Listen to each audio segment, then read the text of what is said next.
So here we are in the dressing room at the ICC, ready to go on stage for South by Southwest Sydney. I'm completely ill-prepared. I have no notes, no slides, but I just had a BLT that changed my life. This is Tom Nash, and this is South by Southwest.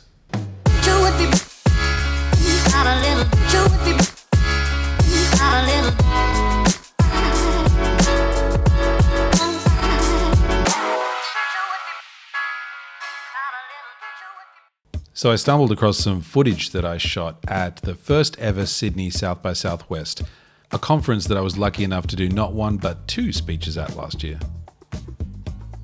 So guys, Who are you speaking with? I'm speaking with Danny Clayton Why is he calling? because I'm a nice person. That's You're not true, and we both know it. Walking around the trade show floor was interesting. They had one of those robot dogs from Black Mirror, or at least I think it looked like one. And I got to use a pretty crap virtual reality to check out the new first class cabin in Qantas, a cabin that I'll probably only ever experience in virtual reality. Bunch of different things on show before trying my hand at playing basketball for the first time in 25 years, with no luck. And then it was off for my first talk on universal design. I was lucky enough to be introed by the design god that is Andy Hoyne. But because of the way he thinks about problem solving, because of the way he sees opportunity, we all see challenge, but it's how do we mitigate challenge? How do we actually see things from a different perspective? How do we change the lens with which we use to view the world, to see that there's a better way? There's a better way for us individually, and there's a better way for us as a society. And so with that, please let me introduce the incredible Tom Nash.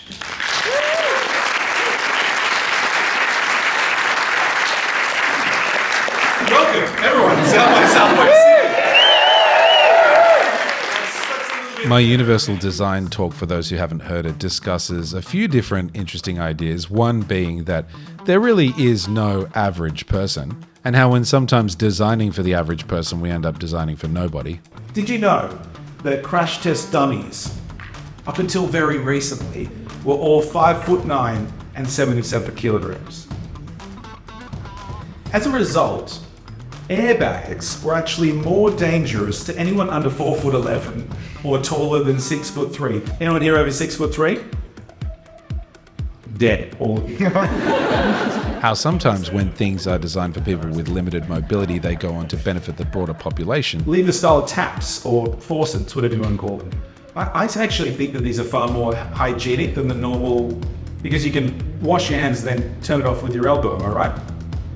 You're all looking to be like, why is the guy with no hands giving me advice on how to wash it? And how companies and brands can leverage this design principle to give them a competitive edge. Ladies and gentlemen, it's my hope today with this discourse that with designers and brands and companies realizing the competitive edge that something like universal design can give to their process, that they can stumble upon design that not only accommodates people as individuals, but provides unanticipated benefits for the entire world. And that's all from me.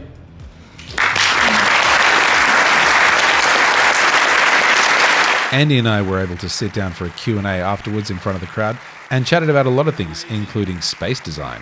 Not like the Milky Way, but spaces. Well, let's take the example of Paris that we were talking about before. Highly inaccessible place for someone with a disability. However, right, the way that it was designed with Haussmann and the boulevards connecting, right, and the arrondissements that go around, like, as they say in a snail, going out, it's a very easy system to know exactly where you are. For a tourist, let's say, New York has the same kind of thing, that it's grid, but they're numbered. So you know your uptown if it's 147 or something like that. Right? And so any person can go to that city and within a couple of pieces of knowledge, they know exactly generally where they are. I'd say that's universally accessible as well. So it really depends on what we're talking about. We're not just talking about ramps. We're talking about being thoughtful with everything. I think a lot of modern buildings, you going back to the environments in space, are really great at putting in accessible features, sometimes really bad at being really obvious from a design perspective how you traverse through them. Yeah. Right? So, I mean, say what you want about neoclassical architecture, but you always knew where the fucking door was. Day 2 for me was this Saturday, and it was back around the trade floor to hit up the discovery stage for Invent to deploy my adversity advantage keynote. And I believe that I've identified 5 skills or habits that can gear one towards becoming anti-fragile. Yeah, take photos, great. I'll email you the deck, just relax. It's strange how many people want to be the best graphic designer in the world. Fucking give it up. You're never going to be the best graphic designer in the world, are you? But if you were a really good graphic designer and you were also good at comms, the intersection between those two skills helps you to niche out and become the best of that particular niche. So diversification in skill set adds value, it makes you more agile, and you can pivot in times of turbulence. Everyone knows what the placebo effect is, don't they? Yeah? Can I get hands again? So everyone placebo? No, okay, nocebo? Fucking nobody. So the nocebo effect is actually the inverse of the placebo effect, right? It's when low expectations can lead to negative outcomes. Followed by Q&A with none other than Danny Clayton. This is a man who has clearly survived a life-threatening disease. Yes, he doesn't have legs, he's got hooks for arms, and yet this still isn't what sets this man apart. It's the courage and the determination to face a challenge like this and turn adversity into opportunity. He's a man that writes his own rules. Now, it's difficult for me to be too complimentary to Tom because we're also very, very good friends, and he'll tease me about it later.